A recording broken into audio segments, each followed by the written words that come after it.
तो रची जी, संजीव राय जी सवाल लेकर आए हैं सात्विक ग्रीन के लिए। कह रहे हैं 402 पर मैंने लिया था और टारगेट इसका क्या हो सकता है एक साल में, वो सजेशन मांग रहे हैं। सात्विक ग्रीन आप देखें 418 रुपए पे चल रहा है, और जिस तरीके से इसने मोमेंटम किया है रीसेंट टाइम्स में ही, मतलब आप देखें दिस वीक इटसेल्फ इसने एक बार अपना 200 डे मूविंग एवरेज ब्रीच किया ऑन दी अपसाइड, फिर वापस से नीचे आया। कहीं ना कहीं उसके साथ थोड़ा सा ये फिडल कर रहा है। मैं समझता हूँ हल्का सा कंसोलिडेशन आपको करता हुआ ये दिखा सकता है, और जैसे ही 436 लेवल्स ये ब्रीच करेगा उसके बाद आपको एक पेंटअप मूवमेंट देखने को मिल सकता है। आने वाले कुछ क्वार्टर्स में 540 तक का मूवमेंट आपको दिखाने का दमखम रखता है, बट मार्केट्स आर वॉलेटाइल, तो स्टॉप लॉस है जरूरी। स्टॉप लॉस 378 का क्लोजिंग बेसिस लेके रखिएगा। अगर उसको नीचे ब्रीच करता है और मेंटेन करता है नेक्स्ट डे, तो फिर आपको पेन पॉइंट बढ़ता हुआ दिख सकता है, एंड पॉसिबिलिटी है कि वापस ये अपने 52 वीक लो को भी टच कर ले 328 ऑड लेवल्स तक। ओके, तो आप कह रहे हैं 378 का स्टॉप लॉस मेंटेन करना चाहिए यहाँ पर। अब महेश जी, नीरजगढ़ जी सवाल लेकर आए हैं पीजी इलेक्ट्रोप्लास्ट पर, जो कि 680 पर इन्होंने लिया हुआ है। आपसे जानना चाह रहे हैं मीडियम टर्म के हिसाब से इन्हें क्या करना चाहिए इसमें। मीडियम टर्म के हिसाब से मेरे हिसाब से थोड़ा कोई भी अपसाइड मिलता है तो एग्जिट कर लेना चाहिए, क्योंकि मीडियम टर्म में इतने डेटा पॉजिटिव नहीं है स्टॉक्स के लिए। हालांकि छोटी मोटी अपसाइड कोई भी रीजन की वजह से कभी आती है, कोई अनाउंसमेंट की वजह से, तो मेरे वो डिनाई नहीं कर सकते। तो थोड़ा कोई भी अपसाइड मिलता है वो अपसाइड में एक बार एग्जिट करना ज्यादा सही रहेगा। ओके, आपके कंपेटिव जी जी काफी स्टॉक्स अवेलेबल है जहाँ पे हो सकता है कि इनका लॉस भी रिकवर थोड़ा बहुत हो सकता है। तो मेरे हिसाब से सेल और हायर की स्ट्रेटेजी रखे ज्यादा बेटर रहेगा। ओके, तो ये स्ट्रैटेजी के साथ आप आगे बढ़ सकते हैं। मिथिल जी, नीलू गोयल जी सवाल लेकर आए हैं। टीएमपीवी पर इनका सवाल है। 286 की इनकी बाइंग है, तो जानना चाह रहे हैं कि होल्ड करना चाहिए तो कब तक, और लेवल और टारगेट्स अगर बेचना चाहें तो किन लेवल्स पे बेच सकते हैं। देखिए, ओवरऑल ऑटो सेक्टर्स के अंदर हम थोड़ी बढ़त देख रहे हैं। वैसे भी अगर हम निफ्टी ऑटो इंडेक्स की भी बात करें तो ऑफ कोर्स यहाँ पे हम short term bottom out situation देख रहे हैं। स्टॉक ने already previous inverse head and shoulder को ब्रेक करने के बाद वापस सेम नेकलाइन को टेस्ट किया हुआ है, जो 24,162 के लेवल्स के आसपास आती है। तो ऑफ कोर्स ये हफ्ते की क्लोजिंग के बाद फॉलो अप वीक इंपॉर्टेंट रहेगा यहाँ पे। लास्ट 2 मंथ के क्वार्टर मंथली सेल्स नंबर्स तो अच्छे ऑफ कोर्स अच्छे आए हुए थे, तो जिसकी वजह से last month of course war situation की वजह से वो पैन आउट नहीं मिला। बट ये हफ्ते में ऑफ कोर्स और आने वाले दिनों में शायद से हमें मोमेंटम मिल सकता है।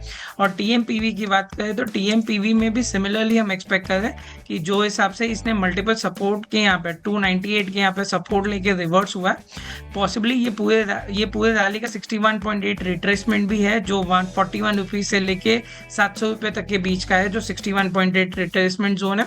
तो ऑफकोर्स वहां से थोड़ी हमने रिवर्सल देखी है। इंपॉर्टेंट लेवल यहाँ पे 371 का रहेगा। अगर यहाँ से ऊपर फर्दर निकलता है तो ये लेवल के ऊपर अगर निकलता है तो हमें फर्दर बुलिश कंफर्मेशन मिलेगा 430 लेवल के लिए। ऑलराइट, तो ये हो गई आपको राय टीएमपीवी पर।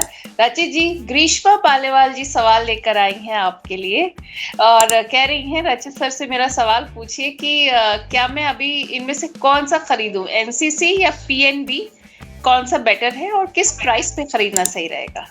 पहले तो ग्रीष्मा जी को नमस्कार, और बहुत दिनों मतलब it took me some time, but अब मुझे इनका नाम ना रजिस्टर हो चुका है प्रॉपर तरीके से। अब देखिए, एनसीसी वैसे कंपनी अच्छी है, बट इस पूरे स्पेस में ना हमको कुछ कुछ पेन पॉइंट्स दिख रहे हैं, इसलिए फॉर द टाइम बीइंग मैं कहूंगा एनसीसी से हम स्टे अवे रखते हैं। एनसीसी अभी आपको थोड़ा सा हायर साइड ट्रेड करता हुआ दिख रहा है एट अराउंड 147, बट मार्केट्स में जो हम वॉलेटिलिटी एक्सपेक्ट कर रहे हैं उसमें एक बार आपको डाउन साइड मूव इसमें आता हुआ दिख सकता है। हो सकता है आने वाले दिनों में आपको ये 116 108 लेवल्स पे भी आता हुआ दिखे, so for that time being stay away रहेगा।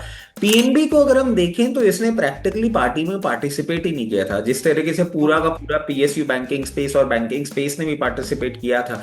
मतलब आप देखें, state bank of the world इतना अच्छा पार्टिसिपेट किया कि 12 के पीई पे चले गए, ये बेचारा आज भी 7 के पीई पे है। और बहुत सारे डेवलपमेंट्स हैं गोइंग फॉरवर्ड हमको देखने को मिलेंगे। मैं ये तो नहीं कहूंगा कि इमीडिएट बेसिस पे होगा, बट हाँ, इन टाइम टू कम जब भी कभी 1 1.5 2 महीने में ये सिचुएशन कूल ऑफ होती हुई दिखेगी तो हमें सिचुएशन ठीक बनती हुई दिखेगी।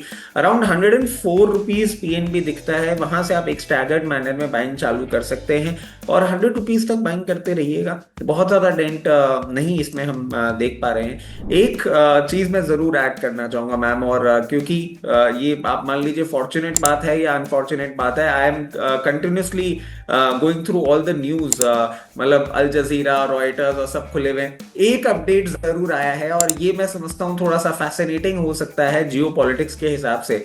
Now Trump is saying that will be charging the tariff on the ships getting pass by strait of Hormuz together. हाँ, अब अच्छा। हाँ, टुगेदर, अब वो बोल रहे हैं Iran and I R becoming party.